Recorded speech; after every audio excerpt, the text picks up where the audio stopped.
सूचना केवल हमारे विचार हैं, वित्तीय सलाह नहीं। निर्णय लेने से पहले खुद शोध करें। किसी भी लाभ या हानि के लिए हम उत्तरदायी नहीं हैं।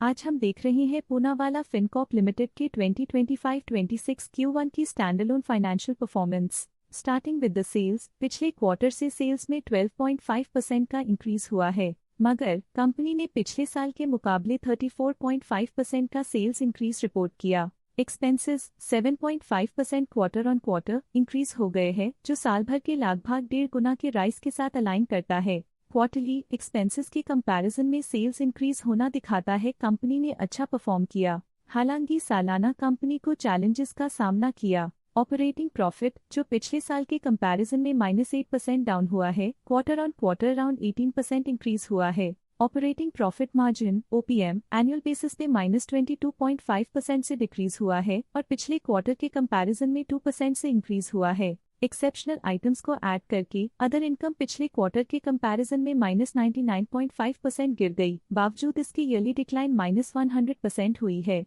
इंटरेस्ट एक्सपेंसेस पिछले क्वार्टर से 19% अप हुआ, लेकिन ईयर ओवर ईयर इंक्रीज 70.5% हुआ है। डिप्रिशिएशन कॉस्ट में 13% का क्लाइम देखने को मिला और ईयरली बेसिस पे 52% का इंक्रीज देखा गया। Profit before tax annually -78.5% decrease हुआ, लेकिन प्रोसीडिंग क्वार्टर से 4% बढ़ा है। इस साल कंपनी ने 25% टैक्स पे किया और क्वार्टरली कंपनी ने 25% टैक्स पे किया है। नेट प्रॉफिट ने ईयर ऑन ईयर -78.5% का डिक्लाइन दिखाया, लेकिन लास्ट क्वार्टर से 0.5% का इंक्रीज हुआ है। इस क्वार्टर में कंपनी का परफॉर्मेंस ठीक रहा, ऑपरेशनल एफिशिएंसी में कुछ सुधार हुआ है। वहीं अगर एनुअल एनालिसिस की बात करें तो साल के दौरान कंपनी का परफॉर्मेंस अच्छा नहीं रहा। नेगेटिव नेट प्रॉफिट का मतलब है कि कंपनी प्रॉफिट के कंपैरिजन में नुकसान उठा रही है। अर्निंग्स पर शेयर (EPS) में ईयरली -78.5% का डिक्रीज देखा गया, लेकिन क्वार्टरली में 0% की बढ़ोतरी भी नजर आई।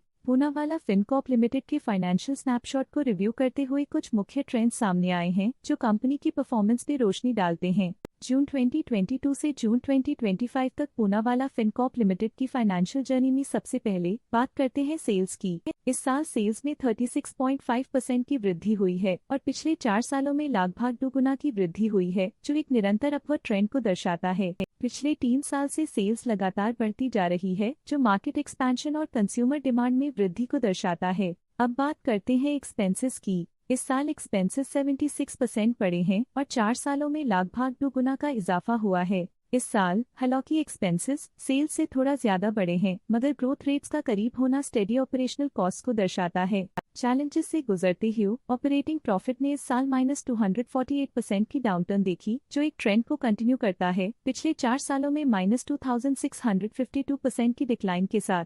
इस साल ऑपरेटिंग प्रॉफिट में कमी आई है, लेकिन पिछले 2 साल की वृद्धि रेजिलियंस को दर्शाता है, जो एक अस्थायी मार्केट को संकेत करता है। कठिन दौर से गुजरते हुए नेट प्रॉफिट में इस साल -116% की गिरावट आई है, जो पिछले 4 सालों में -194.5% की गिरावट के साथ चुनौती पेश करता है। इस साल नेट प्रॉफिट में आई कमी के बावजूद पिछले सालों में हुई पॉजिटिव वृद्धि एक अस्थायी मार्केट एडजस्टमेंट को दर्शाता है। EPS के लिए रास्ता कठिन रहा है। इस साल EPS -113% डिक्रीज हुआ और पिछले 4 सालों में कुल मिलाकर -177% की गिरावट हुई है। इस साल EPS में कमी आने के बावजूद पिछले सालों की ग्रोथ कंपनी की मजबूत ओवरऑल परफॉर्मेंस को अंडरलाइन करती है। चलिए अब बात करते हैं शेयर होल्डिंग पैटर्न की। शेयर होल्डिंग रिपोर्ट्स कुछ इस प्रकार की हैं, जो के तक चलता है। ये रिपोर्ट कंपनी के शेयर्स की डिटेल्ड जानकारी देता है, जिसमें promoters, promoter groups, foreign investors, public investors और सरकारी एंटिटीज शामिल हैं। जब कंपनी के शेयर्स का अधिकतम हिस्सा प्रमोटर्स, FII, DII या गवर्नमेंट के पास होता है, तब ये माना जाता है कि कंपनी मजबूत हाथों में है, जो स्थिरता और मजबूत समर्थन को दर्शाता है और इस मार्केट की स्थिरता बनी रहती है। ये था कंपनी का करंट शेयर होल्डिंग पैटर्न। अब नजर डालते हैं पूनावाला फिनकॉर्प के स्टॉक रिकमेंडेशन पे। डॉट स्टॉक का करंट प्राइस 364.45 रुपीस चल रहा है। ICICI सिक्योरिटीज ने स्टॉक की होल्ड रिकमेंडेशन दी थी। उन्होंने स्टॉक का टारगेट प्राइस 360 का अनुमान लगाया था। रिकमेंडेशन के समय स्टॉक का प्राइस 383.7 चल रहा था, जो करंट प्राइस से -6.2% डाउन है। EMK ग्लोबल फाइनेंशियल सर्विसेज ने स्टॉक की सेल रिकमेंडेशन दी थी। उन्होंने स्टॉक का टारगेट प्राइस 280 का अनुमान लगाया था। रिकमेंडेशन के समय स्टॉक का प्राइस 381.3 चल रहा था, जो करंट प्राइस से -27.3% डाउन है। मोतीलाल ओसवाल ने स्टॉक की बाय रिकमेंडेशन दी थी। उन्होंने स्टॉक का टारगेट प्राइस 440 का अनुमान लगाया था। रिकमेंडेशन के समय स्टॉक का प्राइस 381.3 चल रहा था, जो करंट प्राइस से 14% अप है। KR चोकसी ने स्टॉक की बाय रिकमेंडेशन दी थी। उन्होंने स्टॉक का टारगेट प्राइस 370 का अनुमान लगाया था। रिकमेंडेशन के समय स्टॉक का प्राइस 317.2 चल रहा था, जो करंट प्राइस से 16% अप है। आज के लिए फाइनेंशियल सेक्टर में इतना ही। देखने के लिए धन्यवाद।